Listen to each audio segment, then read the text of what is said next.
In this video, we'll look at how you can cancel a booking that is covered by Master Cancel and show you how you make a claim. So here's the booking. First thing we need to do is cancel it. We will cancel the booking here. You'll note that it's already recognized that the booking is covered by Master Cancel, so you don't need to do anything here, just confirm the cancellation.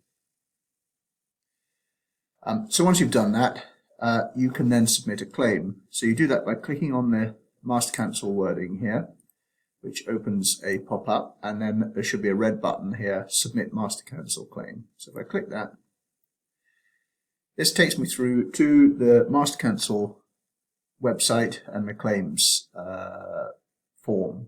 So there's a few things here where you need to just initial, add your email address. The Master Cancel certificate number is this number here, which you can copy from this pop-up.